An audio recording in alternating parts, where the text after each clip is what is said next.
Olá, alunos, tudo bem? Espero que sim. Aqui é o professor Delmo Silva. Vamos para a nossa aula de ciências. A nossa aula de hoje é sobre combustíveis e máquinas térmicas. Ok? O equilíbrio do planeta. Vejam só. A forma do nosso planeta Terra, os gases que compõem a atmosfera, os movimentos de rotação e translação, tudo isso aí influencia no equilíbrio termodinâmico, que é o equilíbrio da temperatura, tá certo? E esse equilíbrio termodinâmico afeta também o clima e a vida em nosso planeta, ok? Por exemplo, a atmosfera ela facilita com que parte do calor que chega do Sol à Terra fique retido, ok? Na, no planeta Terra. E por isso, devido a esse efeito estufa que ocorre naturalmente, o nosso planeta tem cerca de 15 graus Celsius de temperatura média, ok? Porém, o equilíbrio climático ele é ameaçado pela queima de combustíveis fósseis e pelo desmatamento, ok? Esses processos da queima de combustíveis fósseis e do desmatamento intensificam ainda mais o efeito estufa. E tudo isso aí causa um certo desequilíbrio no nosso planeta, provocando o aquecimento global e mudanças climáticas, ok? E, e isso afeta também, no caso, a ocorrência das chuvas e outros fenômenos climáticos. E tudo isso aí pode prejudicar a vida animal e a vida vegetal, como vocês podem ver aqui, ok? O fluxo de energia nos seres vivos. Vejam só, o que é o fluxo de energia? Exemplo, as plantas, que são seres produtores, elas transformam por meio do processo de fotossíntese a energia solar, que é a energia luminosa, acaba sendo armazenada em forma de energia química, por meio da fotossíntese, pelas plantas, ok? E essa energia armazenada em açúcares e em outros nutrientes passa, ok? Ela é passada para os consumidores primários e depois para os consumidores secundários e decompositores. Ou seja, a energia, a energia ela flui, ok, entre os seres vivos. Inicialmente vem do Sol, as plantas depois, por meio da fotossíntese, atuam nesse processo, ok, transformando a energia luminosa em energia química por meio da fotossíntese. E essa energia passa para os seres consumidores e depois para os decompositores. Ok? O que são combustíveis? Combustíveis são materiais que têm potencial de queima, ou seja, sofrem combustão, liberando energia térmica, que é a energia da temperatura. Ok? Vejam só, a maior parte da energia que move carros, ônibus e caminhões e faz a indústria funcionar vem dos combustíveis fósseis, como o carvão mineral e o petróleo. O que são combustíveis fósseis? Combustíveis fósseis são combustíveis que se originaram da transformação de corpos de organismos que viveram há milhões de anos. Okay? Aqui vocês podem ver um exemplo de como acontece isso. Tá? Entre 286 milhões e 360 milhões de anos atrás, grandes florestas se desenvolviam. Essas florestas foram soterradas por camadas de sedimentos trazidos pelo mar e pelo vento. Ao longo do tempo, a pressão e a temperatura transformaram a matéria orgânica original em carvão mineral. Aí tudo isso originou os combustíveis fósseis, ok? Um deles é o carvão mineral, ok? O carvão mineral foi uma importante fonte de energia para a industrialização de países como a Alemanha, Inglaterra e Estados Unidos. Ele costuma ser usado em usinas termoelétricas que produzem energia elétrica por meio da queima desse combustível e em usinas siderúrgicas de produção de ferro e aço. Ok? Aqui vocês veem uma mina, ó, estão vendo? Uma mina de carvão mineral, ok?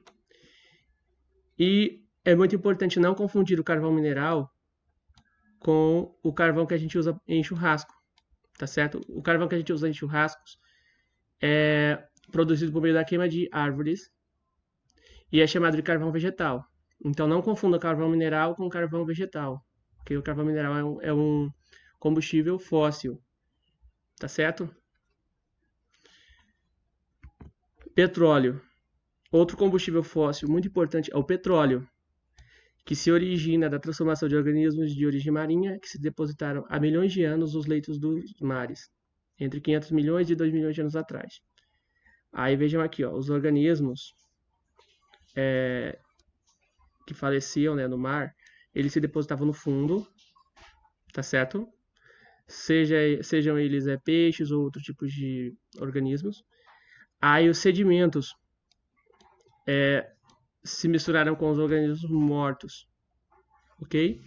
E por meio da decomposição, ao longo desse tempo, foi produzido o petróleo e o gás natural, que são combustíveis fósseis, ok? Gás natural.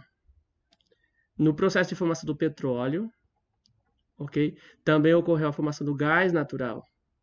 O gás natural é usado como combustível em fogões, fornos, aquecedores e em alguns veículos, ok?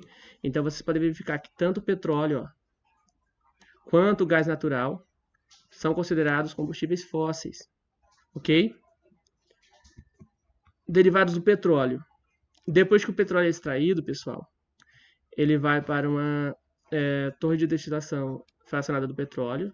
Tá vendo aqui, ó? Ele é aquecido.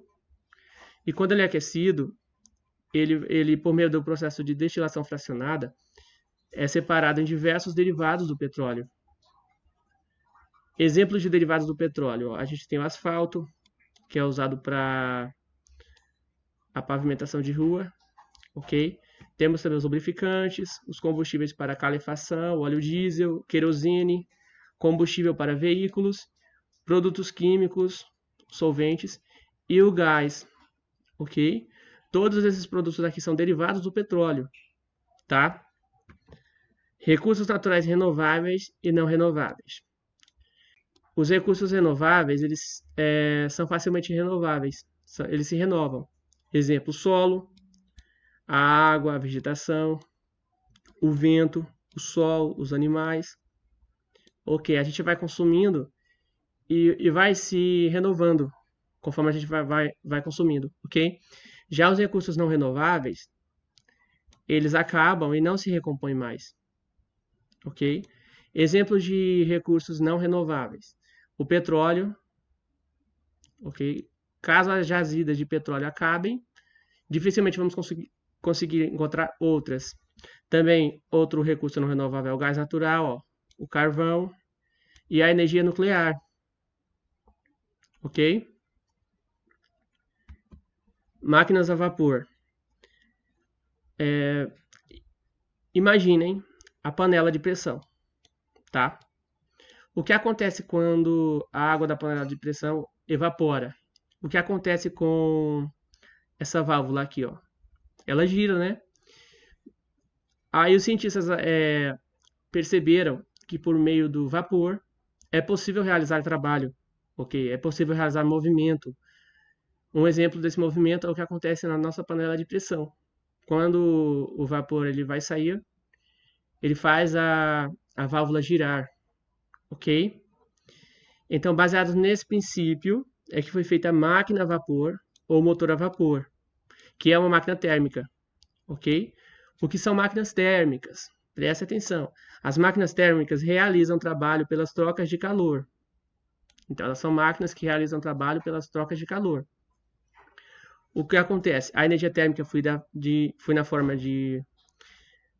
A energia térmica flui na forma de calor das partes mais quentes, de maior temperatura do equipamento, para as partes menos quentes, de menor temperatura. Parte dessa energia é transformada em trabalho, movimentando pistões e rodas, por exemplo. Então, aqui vocês podem visualizar um esquema simplificado do funcionamento de uma máquina a vapor. Ok? Ó, o combustível aqui, ó, ele entra em combustão, ok? O calor que é liberado por ele faz com que a água entre em ebulição, ou seja, evapore. Esse vapor, ele entra aqui, ó, estão vendo?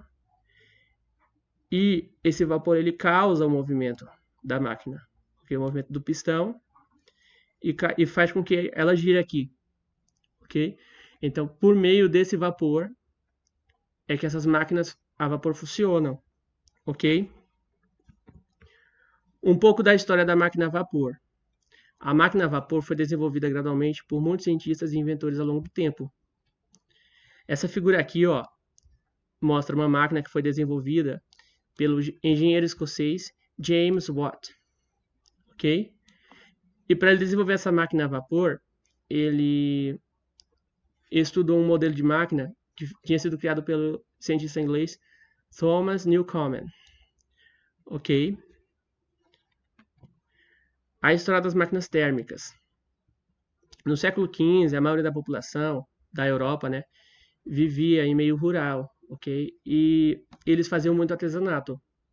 Só que no século XVIII, iniciou-se na Inglaterra a famosa Revolução Industrial. Grande parte da produção passou a ser realizada por máquinas e por operários, ok? Aí o que foi que aconteceu? A máquina a vapor passou a ser empregada para extrair minério e fabricar mercadorias antes feitas à mão. Aqui nessa imagem, ó, vocês podem visualizar, ver, tá? Uma representação artística de um trabalhador que estava usando uma máquina a vapor para cortar uma árvore, ok? Então eles usaram as máquinas a vapor para facilitar diversos tipos de trabalho. Aí tecidos de algodão, por exemplo, passaram a ser produzidos na indústria têxtil com o uso do tear mecânico. Um exemplo de tear mecânico é o tear mecânico presente nessa imagem aqui, ok? Nos transportes, o navio a vapor passou a substituir barcos a vela e a locomotiva a vapor substituiu o transporte a cavalo. Ou seja, as máquinas térmicas e as máquinas a vapor facilitaram muito a vida e o desenvolvimento tecnológico naqueles tempos, tá certo? Porém, nem tudo são flores, tá? Aqui vocês podem ver essa gravura que indica a poluição gerada pelas usinas de cobre na região da Cornualha, na Inglaterra, durante a Revolução Industrial. Ou seja, ocorreu muito desenvolvimento tecnológico, ocorreu muita geração e produção de riquezas, mas também teve o lado negativo, que foi a grande poluição gerada. Okay? E aqui vocês podem ainda visualizar uma máquina usada na produção de tecidos de algodão no final do século XIX. Depois do desenvolvimento das máquinas térmicas e das máquinas a vapor, surgiram novas máquinas térmicas, por exemplo, o motor a explosão, okay? Que é basicamente os motores de carros e caminhões. Okay? Nesse caso, ó, a entrada de combustível entra por aqui, ó, ocorre por aqui, ok? Aí observem que esse combustível pode ser gasolina, álcool ou diesel, tá? E esse combustível ele é misturado com ar e comprimido, tá certo? Aqui, ó, comprimido.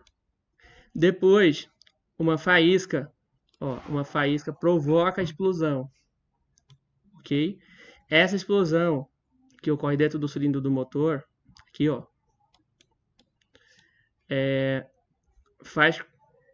empurra os pistões que fazem girar as engrenagens e geram energia que vai movimentar as rodas do veículo, ok? E parte dessa energia produzida, ó, é transferida para o ambiente na forma de calor, ok? Então aqui é resumidamente como funciona um motor a explosão, que é o tipo de motor que funciona, que faz funcionar os carros e caminhões, ok? Então, alunos, essa foi a nossa aula de hoje. Espero que tenham compreendido, tá certo? E até mais.